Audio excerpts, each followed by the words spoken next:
Fallout 3 comes with a fun arsenal of weapons to use throughout the Capital Wasteland. Many of these weapons have unique variants that do more damage than their more common versions. These weapons are scattered throughout the wasteland, and some are more difficult than others to find. Today we're going to find out if they alone are enough to get us through Fallout 3. Can you beat Fallout 3 with only unique weapons? Fallout Wiki has a list of all unique weapons in Fallout 3, and I will use this as a reference. Other than using exploits, these weapons occur once in-game. The goal is to only use these weapons and to get through the main story of Fallout 3. Since we are using some of the best weapons in game, I'm going to be playing on very hard difficulty. I won't collect all the unique weapons, but I do want to show off some of them. These weapons also do not look any different in design but deal more damage. I will not be using any exploits or glitches. We are born on our birthday and our mom decides to make it all about her by dying. We fast forward 1 year with our dad and he leaves us unsupervised. This is our opportunity to choose our starting special. The only outstanding special stat I choose to start with is Endurance, which goes to 8. I do this because I want more health, since I will have to go out and scavenge a unique weapon without weapons to defend myself, and I want the extra health to survive. We are then accelerated to my 10th birthday party where we get various birthday presents. The only one of importance is a sweet roll. I go into my inventory and see that I can unequip my vault suit. I do this to see if anyone reacts. They do not. Butch, who is my personal bully, tells me to give him my birthday sweet roll. I spit on it and give it to him, but he doesn't seem to want it. My dad then tells me there's a surprise in the basement for me. We go down to the basement and talk to my dad's friend Jonas. I decided to put my clothes back on, because being a young boy only in my boxers with my dad's friend made me uncomfortable continuing to do it. My dad comes down and tells me my surprise is a BB gun, and he sets up a range for me to shoot at. After I hit 3 targets, a rad roach appears. At this point in the game, I know that the only 2 ways to kill this roach is with my BB gun or my fist, so I decide to use VATS with my fist. I teleport to the roach and kill it. You could make the argument that the player character's fist in Fallout 3 is a unique weapon, but I'm not going to make that argument, so I will just say I failed this playthrough. But I still want to see if I can do the rest of the game with only unique weapons. I give Dad a good swing, we take a picture together, and we accelerate even more in time. We are now in my dad's office and it's goat testing day. After talking with Dad, I grab his medicine bobblehead from his desk. This raises my medicine skill by 10 points. We walk to the classroom and tell the teacher we don't want to take the go. This allows us to skip the test and pick our tag skills. For my tag skills, I go unarmed, sneak, and lockpick. The reason for this is the first unique weapon I have in mind is an unarmed weapon. I want sneak to sneak by enemies and lockpick to get into locked areas. We fast forward for the last time and are awoken by Amada. She tells us my dad has left the vault and that we need to follow him because her father, the overseer, has gone mad. She tries to give me a gun, but it isn't unique, so I let her keep it. We have the opportunity to grab the BB gun and baseball bat from the desk. I don't do this, but I do grab a vault utility jumpsuit, a baseball cap, and the Grognak comic for my birthday and head out. An officer tries to stop us, but he is attacked by roaches, so we sneak through the bathrooms. Butch spots us and he asks us to help his mom, who is getting bitten by the roaches. From previous playthroughs of Fallout 3, I know that if you have the BB gun, you can convince him to save his mom and will give the BB gun to him. I don't have one on me, so I wanted to see what options he has, and it basically is just telling him to smash the bugs. We fail the speech check and just run forward. We pass Officer Gomez, who starts to lose to rad roaches, so I run to the next loading area and hope that he doesn't die. In the atrium, we sneak by while 2 kids get shot at. We move upstairs and run by the rad roaches and come upon Amada being interrogated by her father and a security officer. We then see Amada get up holding the pistol she was going to give me when an officer spots me. I do a circle and he gets distracted by rad roaches and is killed by them. We then see Amada shoot the guard interrogating her. We move on to the overseer's office where we hear gunfire in another area and I use a console command to interrogate. We see security officers being attacked by rad roaches but holding them off. We open the hidden overseer tunnel in the office and head to the vault door. As we open the vault door to head out, Amada comes and says goodbye and I play chicken with the security officers. We eventually make it to the Capital Wasteland and hit level 2. I put points into science, speech, and unarmed. For our perk, we pick Ladykiller for extra damage against women. Our goal is to find our dad in this hellscape, and we head down to the nearby town and pass through Springfield to head to Megaton. We are greeted by the town sheriff in Megaton, and he tells us about the armed nuclear warhead in town. We will deal with that later. We head to the local supplier Mora, where she gives us an armored vault suit and tells us she is writing a book. She wants to make a survival guide for people out in the wasteland, and she needs our help. I agree to help, and the first thing she needs me to do is go to an abandoned town named Minefield, which is covered in mines, and recover a mine there. We head that direction in the armored vault suit, but come across the MDPL-13 power station. In this power station is a unique power fist named Fisto. We sneak our way by some ghouls and pick up the power fist. This is why I tagged unarmed as my tag skill. Fisto is the best unarmed weapon in the game, and we have it at level 2. We head out and I see the ghouls follow me outside. I wanted to see if they would follow me all the way to Minefield. They eventually lose interest and we hit the abandoned town.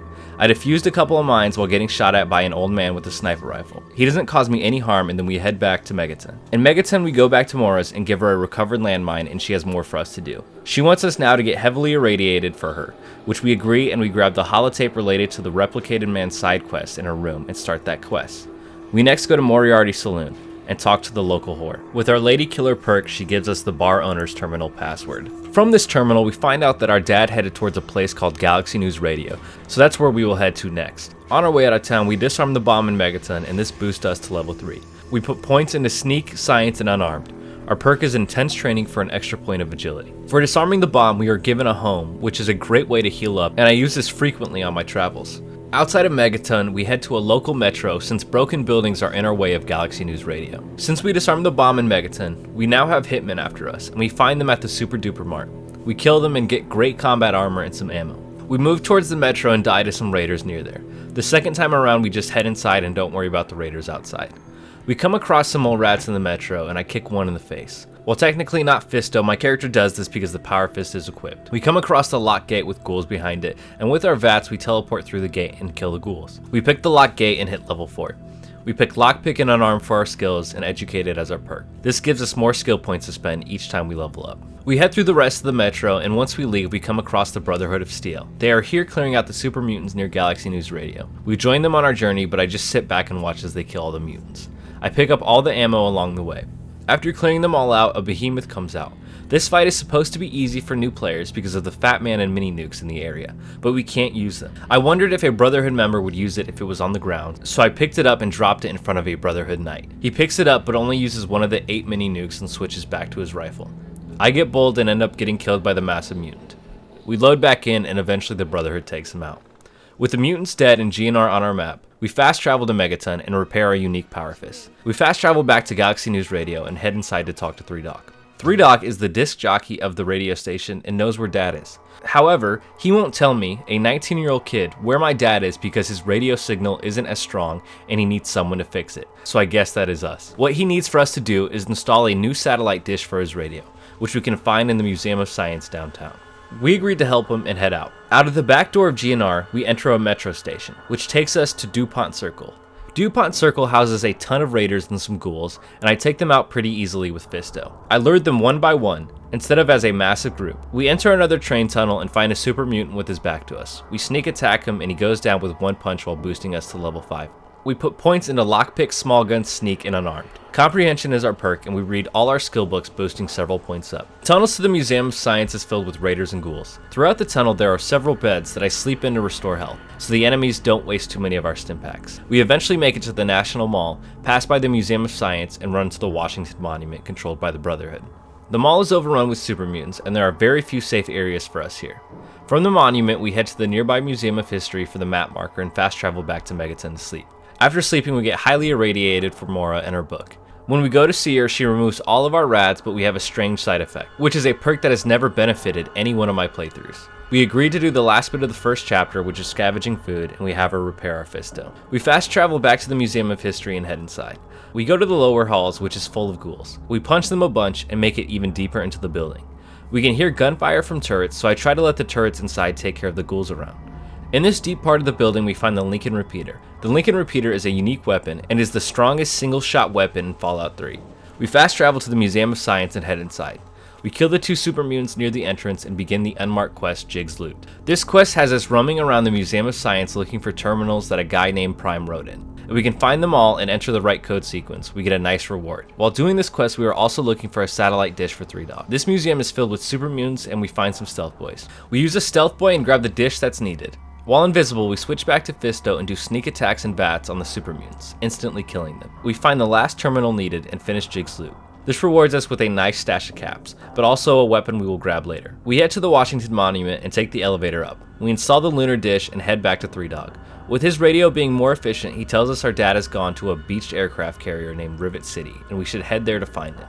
This completes the quest Galaxy News Radio. Before we head to Rivet City, I want to stop by Jury Street Metro.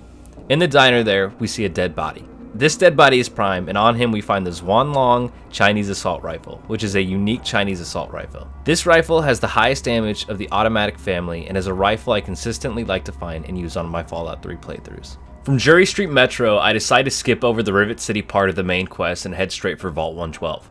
Along the way, we come across a ruined church. While poking around, we are ambushed by some raiders, but my new Chinese rifle handles them very well, and we find a Lion Congressional style inside the busted building. Heading north, we find Smith Casey's garage. Inside are mole rats who are easy enough. Going further into the garage, we find a hidden vault in its basement. This vault is Vault 112, and we are greeted by a robo-brain who gives us a vault suit and tells us to head inside a simulation pod. We oblige and head inside the simulation. Without talking to anyone in the simulation, I enter the abandoned house and enter the safe code which ends the simulation for everyone. We leave the black and white hell and see our dad again. He tells us why he left the vault. He was searching for a GEC, or Garden of Eden creation kit, here at Vault 112. This vault did not have one, but if we find one, it will allow him to achieve his and my mother's life work of getting Project Purity up and running. Project Purity would bring fresh, clean water to the Capital Wasteland, and he wants to head to Rivet City immediately to get started back on it. We tell him we will follow him, and we hit level 7. At level 7, we put points into small guns and science, and pick Fortune Finder for scavenging more bottle caps to exchange for ammo and medicine. During our long journey east, I decide to pickpocket grenades onto Dad's person to see if he would use it. We come across a raider, and when the raider is starting to flee, that is when Dad decides to use the grenades on this singular raider and finally hits him. We meet a few more raiders, and Dad blows through his grenades, but we take them all out. We continue east and come across a raider camp. Dad goes in alone and grabs a baseball bat from the camp. I just sit back and watch in awe of my dad. He just keeps swinging, and boy am I proud. Dad does eventually get knocked out, but I wake Dad up and him and myself clear the camp and we continue on. Dad and I next come across some mutants. My Lincoln repeater is low on ammo, so I blow through that on a mutant with a missile launcher. I then switch over to Fisto to help my dad as he distracts their attention. I get real low on health due to punching some mutants and get addicted to buff out because I wasn't paying attention and thought I was consuming blood bags. An easy mistake that I'm sure a ton of people come across in day-to-day life. This whole time I wasn't using the Zhuanglong rifle due to it being low condition, but I have to switch to it due to how low my health is. We eventually make it close to Rivet City when we come across Lucky Harith and his caravan dealing with a mutant camp. This same scenario happened in my Can You Beat Fallout 3 Without Gaining Good Karma video, and Dad, Lucky, and his caravan guard deal with the mutants easily. We eventually arrive to Rivet City and go to the science lab. I grab the intelligence bobblehead and speak to Dr. Zimmer. Zimmer tells me about a runaway android that he was sent to capture. He is from the Commonwealth in Massachusetts, where the Institute makes these robots. I agree to help find the bot, and we see Dad and Dr. Lee talking. Dad tells Lee he wants to continue work on Project Purity at the Jefferson Memorial, and she agrees. Dad next tells us we should head that way with him, and he is excited to work with us. Before going there, I have a few errands I want to run. In the Rivet City Marketplace, I steal 2 Chinese assault rifles to repair my unique variant. Then I run to Megaton for sleep and some ammo. We fast travel to the Museum of History where I use a stealth boy to get to the National Archives. Inside the archives, we come across a woman named Sydney. Sydney has a unique variant of the 10mm submachine gun. Sydney and I are then ambushed by mutants, where one mutant shoots a missile at us. We both thankfully survive the ambush, but Sydney doesn't seem to be doing too well. I put her out of her misery and take her combat armor and the 10mm machine gun she has. Sydney's 10mm Ultra SMG does 2 extra damage per shot and holds 20 more bullets in the magazine. Next on my list, I want to head northwest to a church. On the way there, we come across some raiders and they bring me to level 8. I put all my points in a lockpick for a quest later and pick Scrounger so I can find more ammo. We make it to Dickerson's Chapel where a sniper is located. Upon killing the sniper, we realize he has a unique sniper rifle. This is the Reservist rifle. It can only hold 3 bullets in its magazine, but it deteriorates at a much slower capacity and costs less action points than VATS. It isn't in the best condition as is, but I know where I can find another to repair it. Back at Megaton, we find a hollowed out rock by some mole rats. This rock has a sniper rifle that I use to repair my new unique one, and a stealth boy which will come in handy later. There's another sniper rifle that comes to mind that I can use for repairs. We fast travel to MDPL-13, where we found Fisto. There are some ghouls outside which aren't too much trouble. We make our way to Minefield with the old man sniper and take a shot at him, but he still lives. He turns a corner and smokes me. Loading back in, we make our way to a closer spot and blow his head away without him knowing and grabbing his sniper rifle for repairs. Another unique weapon is in the northeast corner of the map where we find the Republic of Dave. We are led into the Republic by a child and go to the main building. We find Dave inside and pickpocket the key on him. We use the key to his safe and grab Old Painless, a unique hunting rifle. This rifle does more damage per shot and has a higher rate of fire. This is the best unique weapon I have found in Fallout 3, due to hunting rifles being more common than the other weapons. We grab the Perception bobblehead on the way out and fast travel to Smith Casey's garage. Heading south of the garage, we come across a small settlement called Girdershade. Once there, we take the amazing Nuka-Cola tour by Sierra. After we take the tour, we head outside and Ronald Lauren asks us what we were doing with his lady. Turns out Sierra's not really his lady and he just wants to get into her pants. I give him 2 quick bullets and it turns out he has a unique sawed-off shotgun named Kneecapper. The Kneecapper does more damage than the typical sawed-off shotgun. We now have most of the unique weapons that can use the majority of small guns ammo. We are no longer restricted to just a few weapons and instead can rely on others when ammo is in short supply or when a weapon breaks down. We fast travel back to the Jefferson Memorial where we talk to Dad. We need to clear the mutants here, and this isn't too terrible, but I do break several weapons getting through the bullet sponge mutants. Once it is safe inside, Dad and the rest of the team head on in. We do some tasks for Dad, and he lastly needs us to clear a pipe for him. We do this, and that's when the Enclave arrives. The pre-war United States government heads inside and captures the scientists. We come through the drain pipe and are killed by an Enclave soldier. Don't worry, we get our revenge. We make it to the chambers and we see Dad talking to the colonel of the Enclave. During this, there's a glitch you can do that allows you access to the inventories of those inside the chamber. I use this opportunity to see if I can place a frag mine onto one of the Enclave soldiers. It works and he blows up. I reload a save since frag mines aren't unique, but it's good to know that I can do that now. Dad sacrifices himself so that I and the other scientists can escape, and using the same glitch, I grab Colonel Autumn's unique 10mm pistol, his cool coat, and my dad's clothes. We escape with Dr. Lee and go down a tunnel. This tunnel is crawling with Enclave and ghouls. We also need to escort the rest of the scientists and workers from Project Purity through here. We come across an unsuspecting Enclave soldier and I snipe his head off so hard his laser rifle does a cool spin. Deeper into the tunnel, Dr. Lee tells us that Garza is having a heart problem and needs 5 stim packs. I try to get her to leave him behind, but she doesn't go for it. In the last playthrough of Fallout 3, I killed Garza and didn't want to do it this time, so I was curious if there was even 5 stim packs in the tunnels that Bethesda wanted us to use for him. Leaving the escortees behind, we move forward looking for the medicine and we kill some ghouls and hit level 9, where I put all my points in a lockpick and pick Commando as my perk for better accuracy and VATS. We run by a bunch of ghouls and make it to the Brotherhood camp in the tunnel. He takes out all the ghouls and I end up not finding enough medicine for Garza, so you know what that means. He gets a nice fist bump with Fisto and is no longer a problem. Madison is now upset, but who cares? We reach the end of the tunnel and come upon the steps of the Citadel, the Brotherhood's headquarters. We are allowed in and we meet Elder Lyons, who is Sarah Lyons' father and the head of the Brotherhood. Dr. Lee tells the Brotherhood about how the Enclave took over Project Purity, and that we now know how to get it working, which intrigues the Brotherhood of Steel. We just need a Gek, and that is what Elder Lyons tells us to go get. Inside the Citadel is a very hard safe. We crack it open and get a unique laser pistol named Smugglers End. I don't ever use this weapon, but this weapon shoots twice as fast and does more damage than the regular laser pistol.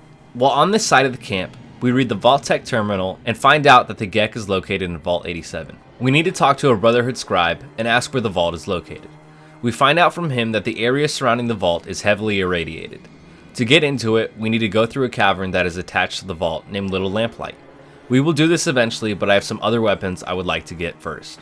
On the way out of the Citadel, we get power armor training, which allows us to now wear power armor, which is some of the best armor in game. We fast travel to Rivet City, where a caravaner repairs our weapons. There are 2 halves to Rivet City. One is the main hub that houses the community, and the other half houses a secluded hermit that requires some swimming or a 100 in lockpick to get to. We pick this very hard lock and meet the hermit named Pinkerton there. He is important for the quest Replicated Man, and I get confused on how to get information from him. I realize I need to talk to a doctor in Rivet City first, who will point me in the direction of Pinkerton. Being too lazy to do this, I go to Megaton and get unaddicted from Buff Out finally. We next fast travel to Dickerson Tabernacle. To the west of the church is the Deathclaw Sanctuary, which houses Deathclaws obviously. Before going in, we have 3 stealth boys, and this should hopefully be enough for us to get in and out. With us now invisible, we head inside. We come across the Endurance bobblehead right away, and increase our endurance by 1. Moving forward, we come across a Bloody Puddle. This Bloody Puddle has Vengeance in it, which is a unique Gatling laser. This is the highest DPS weapon in Fallout 3, and shreds all enemies. From here we use our last stealth boy and almost make it out when a Deathclaw spots us. Luckily with the new Gatling laser, he isn't too tough. Outside of the cave, we kill an Enclave soldier and take his power armor. We fast travel to Megaton for supplies, and sleep and grab the Strength bobblehead from Lucas Sims' house, raising our strength by 1. We now travel to Rivet City and talk to Dr. Preston. With a bribe, he points us to Dr. Pinkerton. Now Dr. Pinkerton points us to the direction of where the android is. It turns out this android is Harkness, one of the Rivet City guards. We tell Harkness his life is a lie, and he gives us a unique plasma rifle, the A321 plasma rifle. This plasma rifle deals more damage than the regular version and is more durable. We hit level 10 and start investing in big guns, and pick Size Matters for more big gun points. This is the last unique weapon that I wanted to really get for this playthrough, so next up is getting to Little Lamplight and continuing the main story. We fast travel to Jury Street Metro and head west. We come across Fort Bannister, which is the headquarters for Talon Company. A cool interaction happens here, where I'm assisted by the Brotherhood outcast member just passing by, and we easily wipe out the merc stationed here. I continue to believe that these unplanned interactions are some of the best parts of Bethesda Fallouts. We make it to Little Lamplight and head inside. We are confronted at its gate by a child who tells me he doesn't trust adults. To get into Little Lamplight, I need to free the children who were kidnapped by slavers at Paradise Falls, and we start the quest Rescue from Paradise. We head northish to Paradise Falls, the main base for the Capital Wasteland slavers. We bribe our way into the stronghold with 500 bottle caps. We pick up the Break, a unique pool stick, but we never use this. The easiest way for me to free the kids here is to simply buy them. They cost me 1200 caps after a speech check, and freeing them pushes us to level 11, where I put more points into big guns and pick Here and Now for my perk, which gives me the next level for free. Now at level 12, Big Guns hits 100, and we pick Sniper as our perk, which helps us with VATS headshots. We kill the slavers guarding the entrance and pick up the Mesbetron, another unique weapon. We fast travel to Little Lamplight and are let in since we freed those kids. We walk around and find Billy, a little boy. Billy was a scavenger for the rest of the kids here, but has given up that work and sells me his unique laser rifle. This laser rifle, named Waze-A-Rifle, does more damage and has more ammo in its cartridge. With this rifle picked up, we ask if we can go to Vault 87, and the Kid Mayor agrees. We make our way through Murder Pass, which is full of super mutants, and make it inside the vault, which houses even more mutants. With Vengeance and the 8321 plasma rifle, these mutants are not that much of a threat, and we make it deeper inside the vault. Deeper in the vault, we use a stealth boy to sneak by the super mutants to unleash Fox, who is a friendly mutant.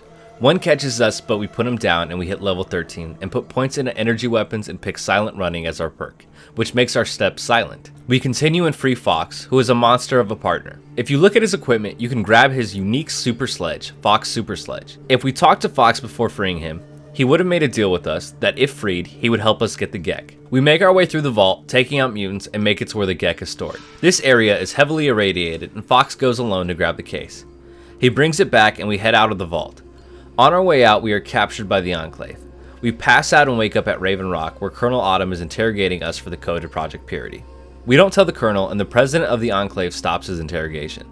Once the Colonel leaves, we are freed by the President, who wants us to come and meet him, and we grab all of our gear. Immediately upon opening the door, we are interrogated by an Enclave officer. We kill him, and this draws the attention of the Enclave soldiers. Instead of shooting me, an Enclave soldier goes into a cell and kills Nathan, who is a resident of Megaton.